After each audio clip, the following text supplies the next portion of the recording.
Because the numbers are looking so good, Chicago returns to full normal this Friday. But we've learned those COVID-19 surcharges we've been paying since the pandemic began may be here to stay. CBS 2's Chris Tye is live in the West Loop. Chris, none of us want to be paying more.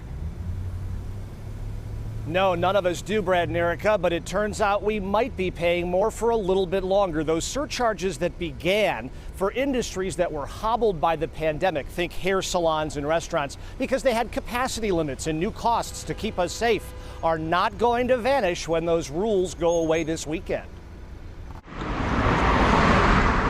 Just about exactly a year ago. Just about the time restaurants and salons reopened with restrictions, new lines popped up on seats. COVID-19 surcharges ranging from 4 to 26% around Chicago, a way to make up for limited capacity and new cleaning costs. It feels like a punishment when you see that line. It's almost like, well, hey, what, are you going to start charging me for the air conditioning or if I go to the bathroom? Ted Rossman, a senior industry analyst at creditcards.com, says in New York, the charges have to disappear from receipts within 90 days of capacity limits going away. Not so in Chicago. CBS 2 checked with the city. They say businesses can keep those charges on as long as two rules are followed. One, the price increase must be disclosed prior to purchase. And two, businesses cannot claim that this surcharge is a tax. Here at Heralds Chicken on Broadway, the surcharge dropped from a whopping 26% to 17% now. They make it clear upon entry, and they don't label it a tax, so they are inside the rules. And managers made it clear there are no plans to drop it, even as the city is about to reopen.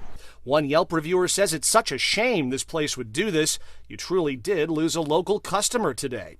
Another loser may be the staff at places choosing to keep the surcharge in place. That can cut into the servers' wages because a lot of times people see something like that and they either think it's a tip, so they don't need to leave a tip, or they're mad about it and they're like, well, if you're going to gouge me like that, I'm not going to leave a tip.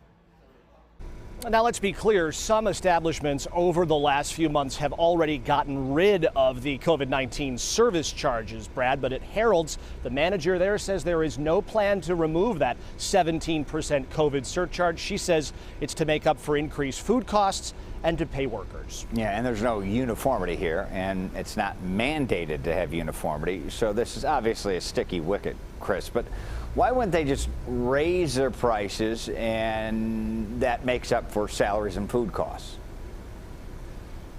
You know, that's exactly what our consumer expert that we spoke to today said. We're seeing that, all of us, at the grocery store right now. And he says, you know, American consumers don't like to be ticky-tack, nickel-dimed, line item by line item. Certainly the airline industry and the credit card industry have proven that time and again. And if some vendors don't get with the program, he says loyal customers may go check out competitors. Yeah, I know some people in Cook County think we're ticky-tacked. So, Chris, thank you for that.